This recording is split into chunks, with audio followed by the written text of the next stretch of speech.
오늘은 예수의 일을 증언하는 바울이라는 제목으로 말씀을 전하겠습니다. 오늘 본문에 이 바울이 유대인 공회 앞에서 말씀을 전하는 그런 장면이 나오는 것을 보게 됩니다. 지난 시간에 또 바울이 말씀을 전하는 그런 장면이 있었죠.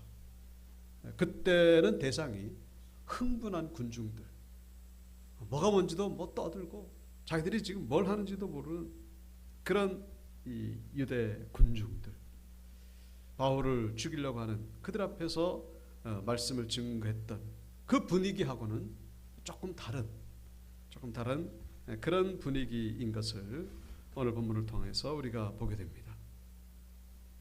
아시다시피 바울은 지금 예루살렘에 있습니다. 그런데 바울이 예루살렘에 온 이유가 무엇인지 우리는 여기서 다시 한번 점검할 필요가 있습니다.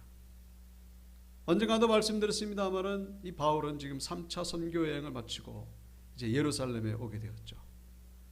근데 안디옥 교회로 가야 되는데 예루살렘에 오게 된 그 이유 가운데 하나가 헌금, 이방 지역에 세워진 교회들에게서 거둔 헌금을 예루살렘 교회에 전달하기 위해서 오게 되었다라고 우리가 살펴본 적이 있습니다. 그런데 그 예루살렘에 도착하기도 전에 이 바울은 여러 사람으로부터 신변에 아주 결정적인 위험을 당하게 될 것이다 라고 하는 그런 예언을 듣게 됩니다. 그런데 그럼에도 불구하고 바울은 예루살렘을 향해 가게 되는 것이죠. 그렇다면은 그럼에도 불구하고 예루살렘으로 간다면은 이 헌금을 전달하는 것만이 중요한 목적이 아니라는 것을 알 수가 있죠.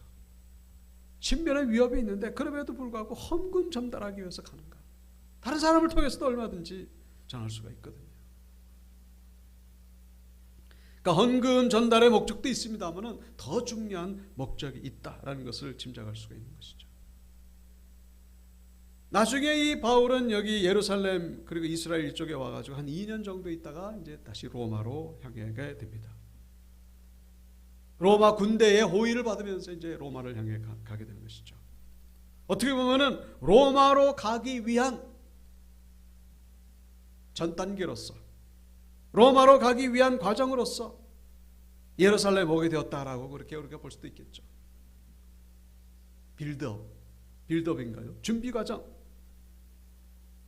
그런데 그것도 사실은 뭐 표면적인 이유가 되겠습니다만은 중요한 이유는 될 수가 없죠. 왜냐하면 로마로 가기 위함이라면 굳이 예루살렘 오기도 전에 저기 소아시아 에베소에서 거기서 미리 로마로 갔으면 될 것을 왜 굳이 뭐 예루살렘에 와가지고 이런 복잡한 과정을 거치겠는가 하는 것이죠.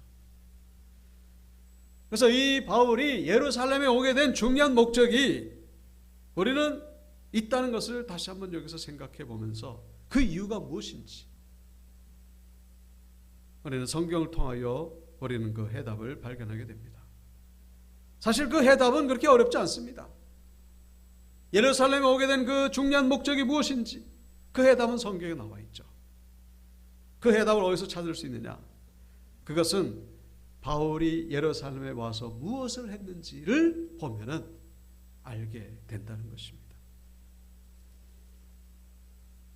바울이 예루살렘에 와가지고 행한 일이 22장부터 구체적으로 25장까지 나오게 됩니다. 22장, 23장, 24장, 25장 바울이 행한 일이 뭡니까?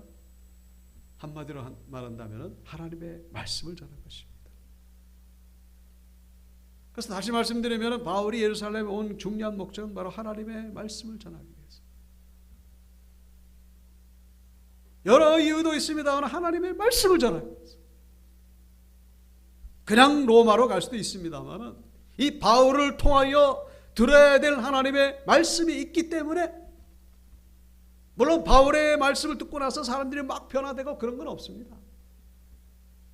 그러나 그 가운데에 분명히 변화된 사람이 있었을 것이라고 우리가 짐작할 수가 있죠. 더 중요한 것은 바로 이 말씀 선포로 인하여 심판의 근거가 될 수가 있었다라는 것입니다. 바울이 말씀을 전하고 나서 한 10년 뒤에 이 예루살렘은 멸망하게 됩니다. 멸망의 근거, 심판의 근거가 바로 하나님의 말씀이다. 바울은 목숨을 걸고 예루살렘에 가야 됐던 중요한 이유, 바로 하나님의 말씀을 전하기 위함이었다라는 것입니다. 오늘 읽은 본문 11절에도 그런 말씀이 나오죠. 그날 밤에 주께서 바울 곁에 서서 이르시되 담대하라, 내가 예루살렘에서 나의 일을 증언한 것 같이 로마에서도 증언하여야 하리라 하시니. 오늘 말씀의 제목이 뭡니까? 예수의 일을 증언하는 법. 예수의 일을 증언하기 위하여 굳이 목숨을 걸고 예루살렘에 왔다, 그런 얘기입니다. 말씀을 선포해야 될 이 중차대한 이 목적 때문에 오게 되었다 라는 것을 성경은 말씀해 주고 있습니다. 여러분, 같은 원리가 우리에게도 적용된다라는 사실. 무슨 얘기입니까? 우리는 신앙생활에 있어가지고 말씀을 들어야 된다는 것입니다. 우리가 기도하고 예배드리고 봉사하고 다 중요합니다. 근데 말씀을 들어야 돼요. 말씀을 듣지 않으면 뭐가 뭔지 몰라요.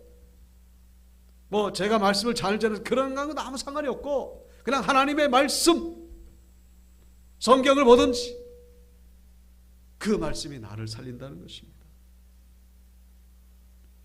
아모스 8장 11절이죠. 다 같이 읽어볼까요? 시작. 주 여호와의 말씀이니라. 보라, 날이 이를지이라. 내가 기근을 땅에 보내리니 양식이 없어 주림이 아니요 물이 없어 가람이 아니요 여호와의 말씀을 듣지 못한 기갈이라. 아멘.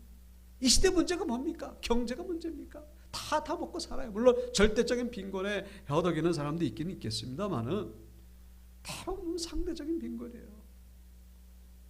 예? 나 저 사람은 왜 1,000만 원을 받고 나는 왜 200만 원 받는가? 그냥 또 똑같이 200만 원 받으면 아무 문제 없는데, 상대적인 빈곤. 정말로 중요한 것은 하나님의 말씀을 듣지 못한 기근이요, 기근이요 기갈이라고 성경은 우리에게 말씀해 주고 있습니다. 가치관의 혼란, 뭐가 뭔지 잘 몰라요. 거짓과 속임수로 가득 찬 이 세상에 어디로 갈지 몰라 방황하고 있을 때 가사가 그대로 얘기해 주고 있죠. 이 세상은 거짓과 속임수로, 뭐가 진리고 뭐가 거짓인지 잘 몰라요. 헷갈려요. 이게 옳은 것 같고 저게 옳은 것 같고. 여러분, 굶어 죽는 것보다, 병에 걸려 죽는 것보다 더 비참한 것은 하나님의 말씀을 알지 못하고 죽는 것이라는 사실을 잊어서는 안 되는 것입니다. 말씀을 몰라서 죽어요. 영원한 죽음이죠. 영원한 죽음. 하나님의 말씀이 나를 살린다라는 사실을 잊어서는 안 된다는 것입니다. 그래서 지난 시간에 그 흥분한 군중들, 바울을 죽이려고 하는 군중들에게 이 바울이 전했던 메시지는 뭡니까? 예수 그리스도를 전했습니다. 흥분한 군중들에게 필요한 것은 예수 그리스도예요. 이 세상은 흥분해 있습니다. 흥분해 있어요. 뭐 다 나름대로 명분이 있습니다만은 하나님 기준에서 보면은 그냥 뭐가 뭔지도 몰라요, 지금. 예수가 없기 때문에 뭐가 뭔지 모르는 그런 시대를 살아가고 있다는 사실. 공허하고 방향을 잃어버린 채 달려가는 이 시대. 지지고 볶고 치고 받고 싸우는 그런 시대. 예수가 없어서 그렇다는 사실. 흥분해 있어요. 지금 자들이 왜 여기 와 있는지, 왜 떠드는지도 몰라요. 그들을 향해서 예수 그리스도를 전했던 바울을 우리가 지난 시간에 묵상했었죠. 예수 그리스도에 대한 말씀. 오늘 본문은 공회 앞에서 전하는 말씀입니다. 이 공회는 이 군중들과는 분위기가 좀 다르죠. 종교 지도자들, 나름대로 매너가 있고 나름대로 질서가 있고 나름대로 형식이 있는 바로 그들 앞에서 그들에게 전했던 메시지의 주제가 뭐냐? 6절에 나오죠. 죽은 자의 소망 곧 부활로 말미암아 내가 신문을 받노라. 지금 내가 여기 서 있는 이유가 뭐냐? 바로 부활, 죽은 자의 부활 때문에. 근데 사실 이 바울의 이 말도 약간 어폐가 있어요. 뭐 누가 물어봤나? 뭐 부활에 대해서 뭐 누가 물어본 것도 없어요, 사실은. 부활 때문에 뭐 이렇게 지금 재판을 받고 그런 건 아니에요, 사실은.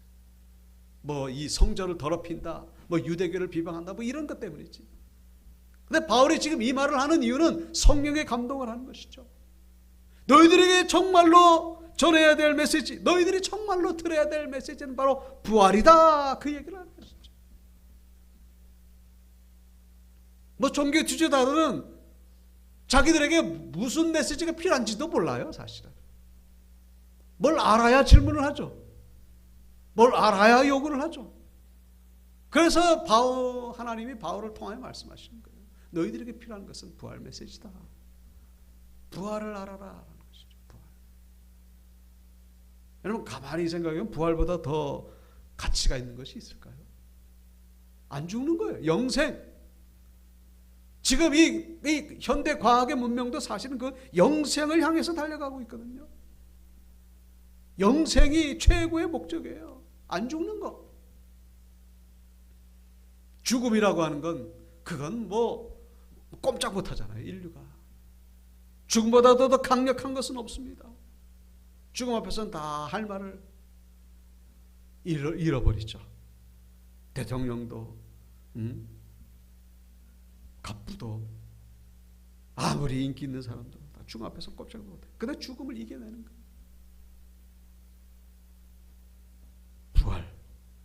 부활을 모르기 때문에 지금 너희들이 지금 헛짓거리를 하고 있다. 부활을 모르기 때문에 너희들이 예수를 죽였고 너희들이 나를 핍박하고 있다. 너희들이 지금 유대교 종교 지도자들에 가는데 한심하다, 한심해. 왜? 부활을 모르기 때문에. 그래서 1절에도 나옵니다만 바울이 공회를 주목하여 이르되, 공회, 사내들인 공회라고 얘기를 하죠. 이 공회는 말하자면은 우리나라의 국회나 내각 뭐 이런 최고의 어떤 결정기관에 해당됩니다. 지금 로마 제국이 지금 이스라엘을 지배하고 있습니다만은 로마 제국이 없다면은 이 공회가 최고의 기관이에요. 여기에 대제사장이 있고 70명으로 구성됐습니다만 이들은 유대의 종교 지도자들이죠. 종교 지도, 단순한 정치 지도자가 넘어서 종교 지도자들. 이들이 들어야 될 메시지가 바로 부활이다라는 것입니다. 종교 지도자들이니까 더욱더 그 메시지를 들어야죠. 일반 정치 지도자들이라면 뭐 부활 뭐 관심도 없겠습니다만, 그러나 부활, 영생, 죽지 않는 것. 자, 이 부활에 대해서 얘기를 할 때는 그냥 온통 난리가 났습니다.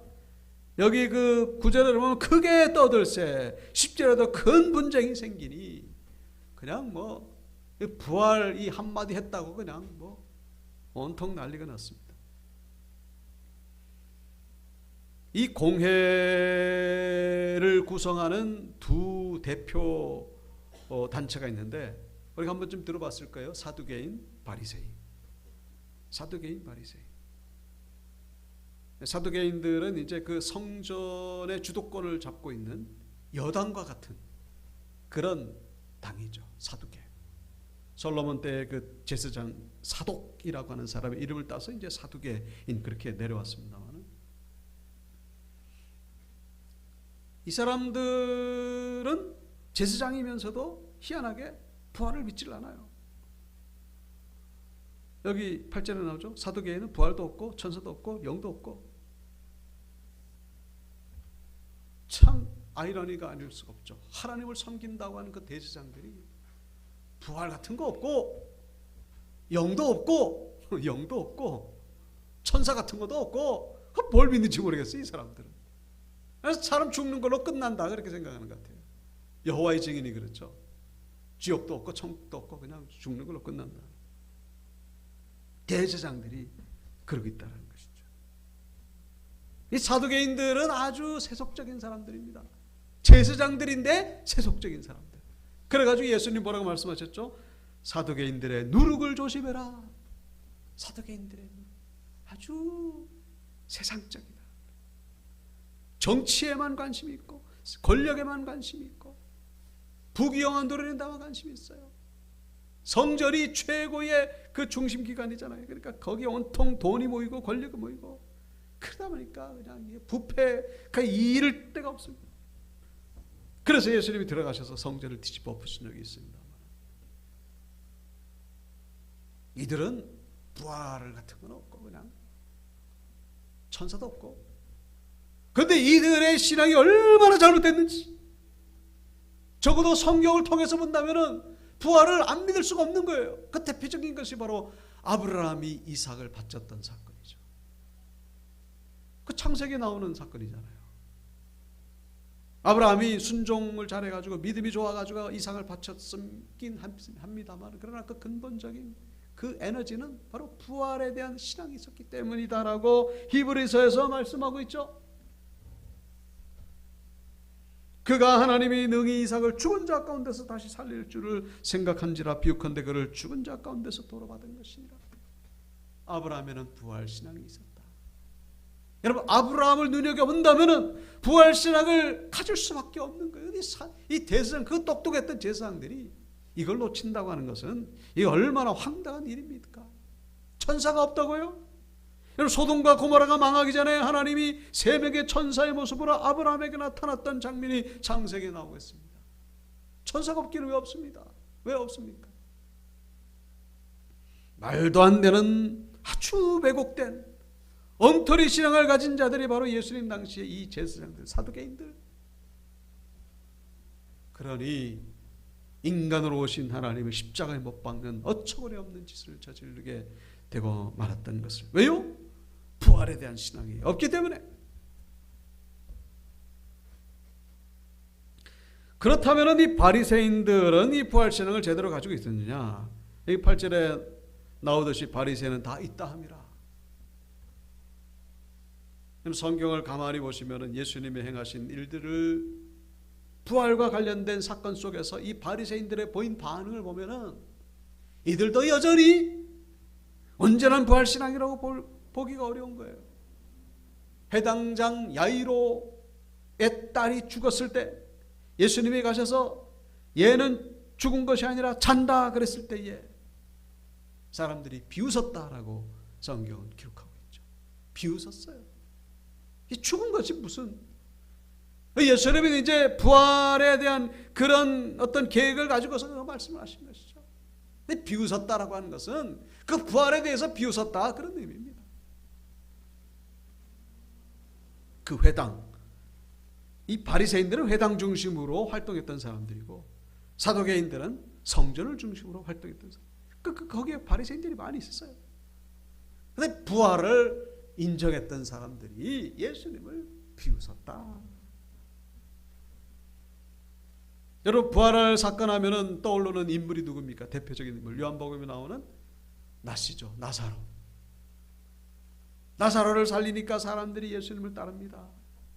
그때 이 바리새인들이 뭐라고 이렇게 얘기를 합니까? 바리새인들이 볼지어다 너희 하는 일이 쓸데없다. 보라, 온 세상이 그를 따르는도다. 아이고, 야, 큰일 났다. 왜 큰일 난 거예요? 자기들에게 돌아와야 할 인기, 자기들에게 돌아와야 할 명예를 예수님께 다 뺏겼다. 그런 거죠. 온 세상이 다 그를 따르는다. 이제 우리는 뭘 먹고 사나? 부활 사건 앞에서 함께 하나님을 찬양하고 기뻐하고 주님을 따를 일이지, 그 인기 뺏겼다고 지금 그러고 있는 거예요. 부활 사건 앞에서 지금 보이는 모습이 이것밖에 안 되는 거예요. 누가? 바리새인들.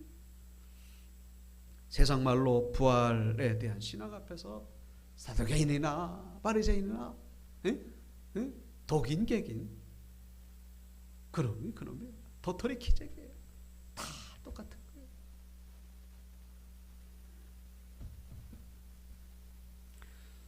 사랑하는 성도 여러분, 우리가 믿는 예수님은 십자가에서 죽으시고 3일 만에 부활하시고 이 시간 우리와 함께 하심을 믿습니다. 아멘이십니까? 이 부활신앙. 여러분, 근데 이 부활신앙은 부활신앙으로 끝나는 것이 아니죠. 재림으로 이어지게 됩니다. So what? 그 부활하셨는데 그래서 뭐 어떻게 하는 거냐? 어쩌자는 거냐? 부활 그래서 뭐? 그 다음에 뭐예요 그럼? 다 좋은데 그 다음이 뭐냐 이 말이죠. 그 부활하신 주님이 그냥 거기 계시고 우리는 살다가 그냥 죽고 그런 겁니까? 예수님이 다시 오신다고 말씀하셨죠. 이 땅에 하나님의 나라를 세우기 위해서.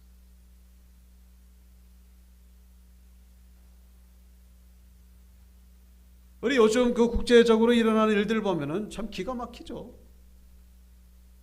핵폭탄이 안 터질까 모르겠어요 정말. 저 핵폭탄 때문에 저렇게 왔다 갔다 하는데 언젠가는 터질 것 같아요.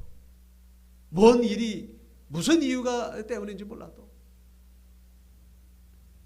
이란에게 항복하라고 이제 막 협박을 합니다만은 이란은 또 우리는 핵 그 연료를 지금 다 숨겨놨다 그러니 이 점점 장기화되고 가고 있습니다. 헤게모니 전쟁이죠. 이스라엘은요, 인간이 그냥 거기에 목숨을 걸 수밖에 없는 것이 이스라엘 땅이 우리 강원도보다 좁아요. 거기에 핵폭탄 떨어지면 그냥 그걸로 끝납니다. 한 방에 끝나는 거예요. 우리나라는 뭐 한 방에 떨어져도 뭐 어디 좀 피할 때는 있죠. 이스라엘은 없어요. 그러니 목숨을 걸고 그냥 어떻게든지 이란의 이 핵목이. 근데 이란은 또 가만히 있습니까 또? 이란의 하메네이가 지난주에도 말씀드렸습니다. 호메이니 아시죠? 무슬림 근본주의자. 그 사람의 후계자거든요. 똑같아요. 이란에 대통령이 있는데 그 위에 있는 사람이 하메네이. 이 땅에 IS 이슬라믹 스테이트, 우리가 하나님의 나라 이 땅에 세우는 기도하는 것처럼 무슬림들은 이슬람 나라를 세우기 위해서 수단과 방법을 가리지 않고, 그러니 그것이 끝나겠는가 하는 것이죠. 여러분 기사를 보셨는지 모르겠습니다만 후지산 지금 뭐 언제 터져도 이상하지 않을 그런 상태라고 합니다. 후지산 터지게 되면은 그 강도에 따라 다르겠지만은 좀 강도가 좀 세지면요, 이 전 지구적으로도 영향을 미칠 수 있는 그런 화산 폭발이 된다고 합니다. 마태복음 24장 6절 7절이죠. 난리와 난리 소문을 듣겠으나 너희는 삼가 두려워하지 말라. 여기 난리에 해당되는 헬라가 포레머스, 이 전쟁이라는 뜻이에요. 전쟁의 소문을 듣겠으나 너희는 삼가 두려워. 세상의 끝날에 있게 되는 일들이 바로 이런 일들이다라는 것이죠. 근데 아직 끝은 아니고 민족이 민족을, 나라가 나라를 대적하여 일어나겠고 곳곳에 기근과 치진이 있으리. 여러분 어떤 종교의 경전에 이런 내용들이 기록된 경전이 있습니까? 역사를 주관하시는 분은 바로 예수 그리스도라는 사실을 절대로 잊지 마셔야 됩니다. 기독교는 종교가 아니에요. 기독교는 진리입니다. 아멘이십니까? 이 세상을 설명해 주는 유일한 하나님의 말씀.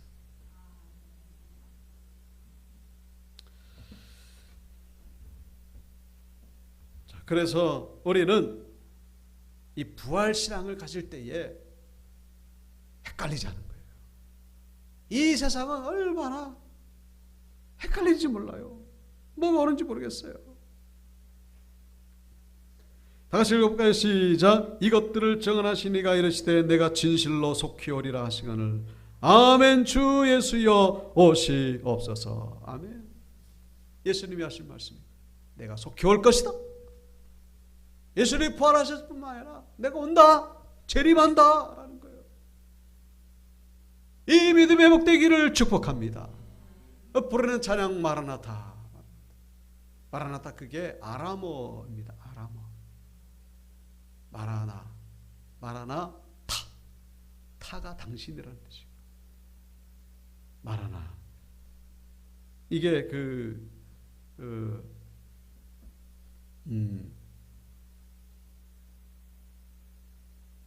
그 히브리어의 뿌리가 되죠. 히브리어의 뿌리가 되는 아람어 마르나타. 바라기는 부활하신 예수님께 소망을 두시는 우리 온유교회 권속들 되시기를 주님의 이름으로 축원드립니다. 이 부활 신앙이 온전하지 않을 때 우리는 방황할 수밖에 없는 거예요. 예수님이 부활하셔서 다시 오십니다. 그리고 그 주님이 영으로 나와 함께 하심을 믿습니다. 바울이 이 신앙이 있었기 때문에 목숨을 걸고 예수의 일을 증언하고 있는 거예요. 우리에게도 이런 신앙이 회복되어야 됨을 본문을 통해 우리에게 말씀해 주고 있는 것이죠. 우리가 한 가지 더 묵상할 수 있는 것은 여기 12절 13절입니다. 날이 새매 유대인들이 당을 지어 맹세하되 바울을 죽이기 전에는 먹지도 아니하고 마시지도 아니하겠다 하고 이같이 동맹한 자가 40여 명이더라. 여기 공회에 바울이 그 부활에 대한 메시지를 전했더니 이게 난리가 났습니다. 그래가지고 이 소동이 점점 커지니까 이걸 지켜보던 천부장이 바울의 신변이 위태롭다는 것을 알고서 바울을 데리고 영내로 들어갑니다. 바울이 죽게 되면은 그 책임이 천부장에게 돌아가기 때문에 어떻게든지 바울을 보호해야 되는 책임이 있는 것이죠. 특별히 바울은 로마 시민권이 있다는 것을 천부장이 알게 됩니다. 그래서 이제 이 공회에서의 말씀은 끝나게 되는데 여전히 유대인들은 바울을 죽이려고 합니다. 그래가지고 바울을 죽이기 전까지는 먹지도 마시지도 않겠다고 결단했던 사람들이 40명이나 되었다라고. 그래가지고 이 40명이 음모를 꾸미는데 바울을 나오게 하라고 해서 전할 말이 있으니까 나오게 하라고 해서 그러면 바울이 나왔을 때 그때 이제 급습해가지고 바울을 죽이겠느라고 그 얘기를 이 40명이 이 대제사장과 장로들에게 얘기를 합니다. 좀 그렇게 해달라고. 참 기가 막히죠. 바울이 왜 죽어야 됩니까? 뭔 잘못을 저질렀다고. 이 영적인 시기와 영적인 질투심이죠. 근데 다행스러운 것은 16절 바울의 생질이 조카죠. 바울의 누님의 아들. 이 바울의 조카가 등장하는 거예요. 이 조카가 이것을 알게 됩니다. 바울의 살해 계획을 알게 되고 그래서 영내에 있는 바울에게 가서 전합니다. 그때는 바울이 이제 이 조카를 천부장에게 소개를 시켜주고 천부장은 이 조카를 통하여 모든 일들을 알게 되죠. 그래서 이 천부장이 군대를 소집하는데 여기 23절에 보면은 몇 명? 백번영 둘을 벌려 제3시에 가이사랴까지 갈 보병 200명, 기병 70명, 창병 200명, 470명. 그때 당시 천부장이 이렇게 명령 내릴 수 있는 군대의 한 절반에 해당된다고 합니다. 이 바울 한 사람 때문에 군대 절반을 지금 명령 내리는 거예요. 바울을 보호하기 위해서. 바울이 죽을 뻔했습니다만은 보호를 받고 있죠. 그래서 결국 여기서 가이사랴로 옮겨지게 되죠. 새벽에 예루살렘에서 가이사랴로 이렇게 이동하게 되는 그런 장면이 나오는 것을 보게 됩니다. 우리가 여기서 눈여겨봐야 될 것은 이 모든 일들은 11절 예수님이 바울에게 하신 말씀, 네가 예루살렘에서 나의 일을 증언하는 것처럼 로마에서도 증언하여야 하리라, 이 말씀이 있고 난 뒤에 일어난 일들이었다라는 것입니다. 예수님의 이 말씀의 예언을 성취하기 위하여 하나님은 이 바울의 조카를 보내시고 천부장을 통하여 일하시고 백부장을 통하여 일하시고 아주 철저히 바울을 보호하시는 그런 모습을 우리에게 보여주고 있습니다. 왜요? 로마에 가가지고 예수의 일을 증언해야 하기 때문에, 사명이 있기 때문에, 여기서 죽어서는 안 되기 때문에 이 모든 일들이 하나님의 역사요 예수님의 인도하심이라는 사실을 우리에게 말씀해 주고 있습니다. 물론 바울은 로마에 가서 죽죠. 뭐 늘 항상 사는 건 아니에요. 로마에 가서 죽는 이유는 사명을 다 했기 때문에. 사명을 다 했기 때문에. 여러분 죽느냐 안 죽느냐 그게 문제가 아니고 사명을 다 감당했느냐 안 했느냐 그것이 중요하다는 사실. 그 사람 신앙생활 잘하다가 죽었어. 여러분 그렇게 생각하지 마세요. 사명을 감당했느냐 아니냐 그게 중요한 거지. 여러분이 천국 가는데 그게 뭐 사실 믿음의 눈으로 보면은 은혜가 아니고 축복이 아니고 뭐겠습니까? 자꾸만 눈에 보이는 것만 가지고 우리가 판단해서는 안 된다는 거예요. 중요한 것은 사명을 감당하기까지 하나님은 바울을 지키시고 보호해 주셨다라는 것입니다. 사명을 향해 달려가고 있느냐, 예수의 일을 증언하기 위하여 우리가 살아가고 있느냐, 그것을 우리는 점검해 봐야 된다는 거예요. 내가 살았어. 뭐 나는 죽었어. 어차피 우리는 다 죽어요. 조금 일찍 죽고 늦게 죽고 그럴 뿐이지. 조금 늦게 죽는다 그래가지고 뭐 하나님이 복을 주셨다. 그는 섣부른 해석이죠.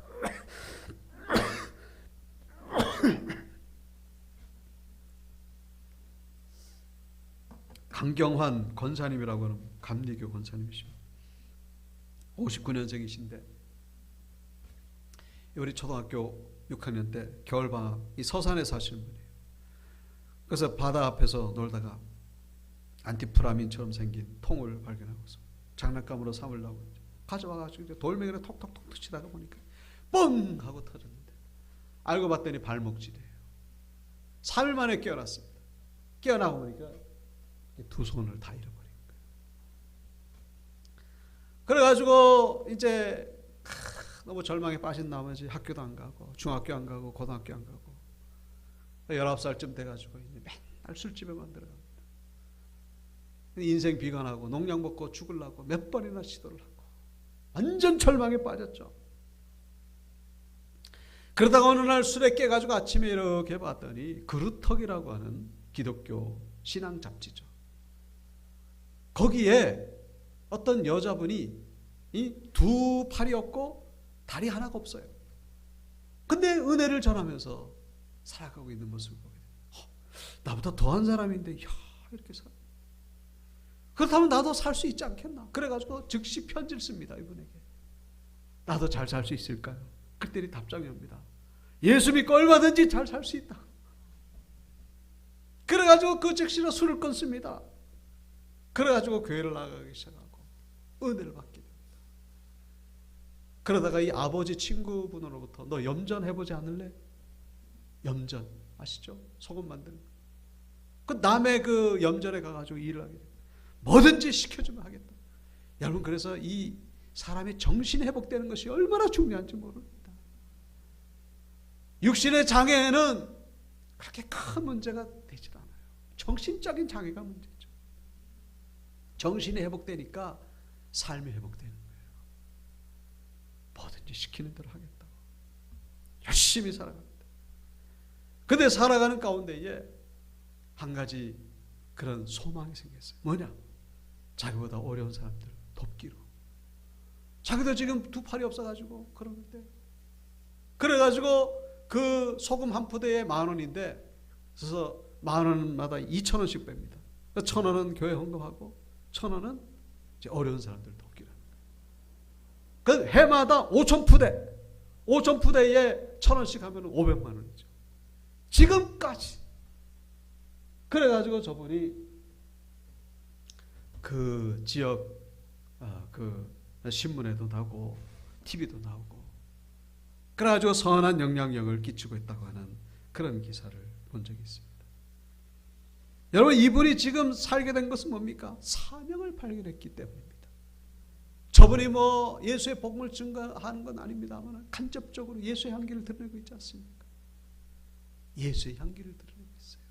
예수의 일을 증언하고 있는 그런 모습을 우리에게 보여주고 있는 것이죠. 이분이 장애인 수당, 기초생활수급자 수당 자신에서 포기했습니다. 나는 이제 먹고 살 수 있으니까. 그게 합하면 한 달에 36만 원 들어옵니다. 근데 그거를 포기했어요. 그거 좀 대단하죠. 자신보다 어려운 사람들을 위해 써달라고 하면서 열심히 주님이 기뻐하시는 일을 하면서 살아가고 있다고 합니다. 이분의 삶을 인도하시는 분은 바로 예수님이신 줄로 믿습니다. 예수의 일을 청하는 것 때문에 하나님이 살려주신 것이죠.